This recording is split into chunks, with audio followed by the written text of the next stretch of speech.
10 মে বিশ্ব মা দিবস। দিনটিতে মাকে ভালোবাসা আর শ্রদ্ধা জানানোর কথা, কিন্তু এ দিনেই ছেলের হাতে প্রাণ হারালেন 10 মাস 10 দিন তাকে গর্ভে লালন করা এক মা। ফেনীর দাগনভূঞায় ঘটেছে এই হৃদয় বিদারক ঘটনা। এর নাম লাকি বেগম। ঘটনার সময় তাকে রক্ষা করতে গেলে আহত হন তার স্বামী ও মেয়ে। 2 দিন আগে অনলাইন থেকে ছুরি কিনে মা দিবসের দিন মাদকের টাকা না দেয়ায় নিজ মাকে করলো এক যুবক। এ বিষয়ে বিস্তারিত জানবো আমরা সহকর্মী সোহেল মাহমুদ থেকে, এবং আপনাদের সাথে রয়েছে আমি স্নিগ্ধা আখি। জি সোহেল মাহমুদ। ধন্যবাদ আখি আপনাকে, এবং ধন্যবাদ নতুন সময় সকল দর্শককে যারা এই অনুষ্ঠান দেখছেন। আমরা আজকে আপনাদের যে ঘটনাটির অনুসন্ধান জানাবো সেটি খুবই মর্মান্তিক একটি ঘটনা, এবং এই ঘটনাটি ঘটেছে ফেনীর দাগনভূঞা থানার সুন্দরপুর ইউনিয়নের দিলপুর গ্রামের মকবুল হোসেন হুদুর বাড়িতে। ঘটনাটি যদি আমরা শুরু থেকে বলতে যাই, এই যে আপনি বললেন যে মাদকাসক্ত ছেলের হাতে হত্যাকাণ্ডের শিকার হয়েছে তার মা লাকি বেগম, যার বয়স 42 বছর, এবং গুরুতর আহত হয়েছেন তার বাবা মোহাম্মদ মুস্তফা, যার বয়স 50 বছর, এবং তার ছোট বোন মিথিলা মুস্তফা, যার বয়স 17 বছর, এবং সে রাজাপুর আলিম মাদ্রাসার এইচএসসি দ্বিতীয় বর্ষের ছাত্রী। এবং এই যে মাদকাসক্ত ছেলে মোহাম্মদ রফিক, তার বয়স কিন্তু 21 বছর। তার মানে তার বয়সে কিন্তু আহামরি বেশি না, ছোট মানুষ বলা যায়। তো গ্রামবাসীর কাছে আমরা যেটি জানতে পারলাম, সে ওই গ্রামের মধ্যে চিহ্নিত একজন মাদকাসক্ত, এবং দীর্ঘদিন ধরে সে মাদক সেবন করে আসছে। আর এই কারণেই এই যে তার পরিবারের যারা সদস্য আছে তারা কিন্তু তার প্রতি খুব বিরক্ত ছিল, এবং পরিবারের তার বাবা মা ভাই বোন সকলেই কিন্তু তাকে সর্বোচ্চ চেষ্টা করেছে সে যেন ভালো পথে ফিরে আসে। অবশেষে সে কিন্তু ফিরে আসেনি, এবং এই কারণেই তার পরিবারের সবাই যেমন তার প্রতি বিরক্ত ছিল, সেরকম পরিবারের সকলের প্রতি তার কিন্তু একটা ক্ষোভ ছিল। তারপরও আপনি জেনে থাকবেন, এই যে মাদকাসক্ত যারা, তারা কিন্তু সমাজের কাছে খারাপ মানুষ হলেও পরিবার কিন্তু তাদেরকে ফেলে দিতে পারে না, এবং এই কারণেই পরিবার তাকে শেষ পর্যন্ত সহ্য করে যাচ্ছিল। এবং আমরা জানতে পারি সে সব সময় এই যে মাদক গ্রহণ এর জন্য কিন্তু তার পরিবারকে সব সময় জ্বালাতন করত। তার মাদক সেবনের যে টাকা পয়সা সেগুলো কিন্তু পরিবার থেকেই নিত। এবং এই যে মাদকাসক্ত যে ছেলেরা আছে তারা কিন্তু তাদের শেষ ভরসা স্থল কিন্তু তাদের মা। আসলে স্বাভাবিক যে মায়েদের মন একটু নরম থাকে, যে তাদের কথা হলো যে সন্তান তো ফেলে দেওয়ার জিনিস না। বাবারা অনেক ক্ষেত্রে একটু কঠোর হয়, কিন্তু মায়েদের ক্ষেত্রে একটু ভিন্ন। এই মাদকাসক্তরাও কিন্তু এই যারা তাদের প্রশ্রয়ের জায়গা, সেই জায়গাগুলোতেই কিন্তু তারা খুব অধিকার দেখায়।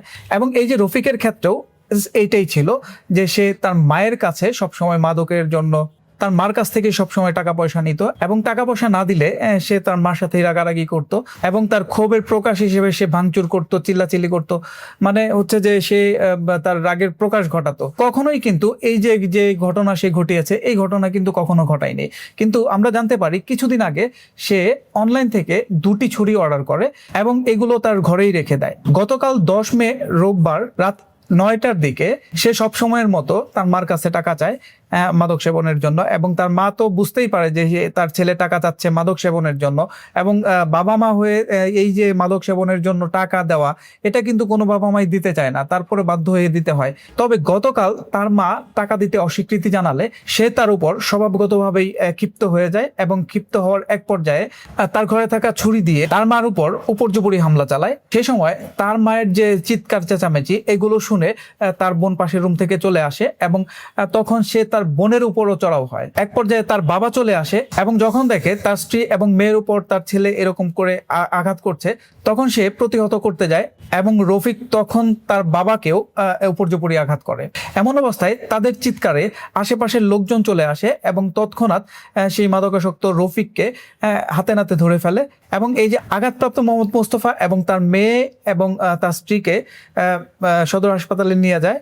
এবং ফেনী সদর হাসপাতালে নেয়ার পর কর্তব্যরত চিকিৎসক শাহরিয়ার কবির এই যে আঘাতপ্রাপ্ত মা লাকি বেগম তার ব্যাপারে বলে যে সে হাসপাতালে পৌঁছানোর আগেই তার হয়েছে, এবং গুরুতর অবস্থায় মোহাম্মদ মুস্তফা এবং তার মেয়ে মিথিলাকে আশঙ্কাজনক দেখে তাকে চট্টগ্রাম মেডিকেল কলেজ হাসপাতালে পাঠানোর নির্দেশ দেয়। এদিকে এই যে আটক করা যে ঘাতক ছেলে রফিক, তাকে তো এলাকাবাসী আগেই ধরে রাখে, এবং পরবর্তীতে থানায় ফোন করলে থানার পুলিশ এসে তাকে আটক করে, এবং গ্রেপ্তার করে নিয়ে যায়। আচ্ছা, এ ব্যাপারে আপনার সাথে দাগনভূঞা থানার অফিসার ইনচার্জ বা কারোর সাথে কথা হয়েছে কিনা? হ্যাঁ, দাগনভূঞা থানার ওসি ফয়জুল আজিম নোমানের সাথে আমাদের কথা হয়েছে।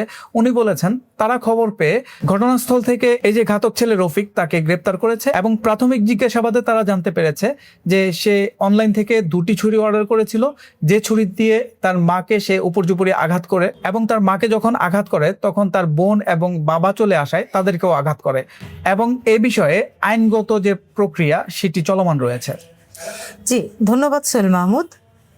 ধন্যবাদ দর্শক এতক্ষণ সময় আমাদের সাথে থাকার জন্য। এই যে মাদক, এটি শুধু একটি নেশা না, এটি হচ্ছে একটি পরিবার ধ্বংসের মূল কারণ। এটি পরিবার, সমাজ এবং জাতিকে নষ্ট করছে। যখন একজন মানুষ মাদক সেবন করে তখন কিন্তু আর সে মানুষের তালিকায় থাকে না, সে হয়ে যায় এক প্রকার মানসিক রোগী। তার থাকে না কোনো ধ্যান জ্ঞান, থাকে না কোনো মনুষ্যত্ববোধ। তার ভিতরে যে জিনিসটা কাজ করে যে তার যে কোনো মূল্যে নেশা করতে হবে। আর এটির প্রতিফলন হিসেবে কিন্তু আমরা দেখতে পাচ্ছি এই যে একের পর এক কাণ্ড। বেশিরভাগ ক্ষেত্রেই কিন্তু আমরা যেটি দেখতে পাই সেটি হচ্ছে যে যারা মাদকাসক্ত তারা যখন তাদের নিজের স্বার্থে টান পড়ে, যখন তাদের চাহিদা কেউ পূরণ না করতে পারে, তখনই কিন্তু তারা তাদের উপর চড়াও হয়ে তাদেরকে নৃশংসভাবে করে। এই ঘটনাটাই কিন্তু প্রথম নয়, এর আগেও কিন্তু আপনাদেরকে আমরা এরকম অনেক ঘটনা জানিয়েছি। তো তাই সবসময় আমরা যেটা বলে থাকি যে আপনাদের পরিবার পরিজন সন্তান কে কোথায় যাচ্ছে কি করছে তাদের দিকে বিশেষ যত্ন নিন।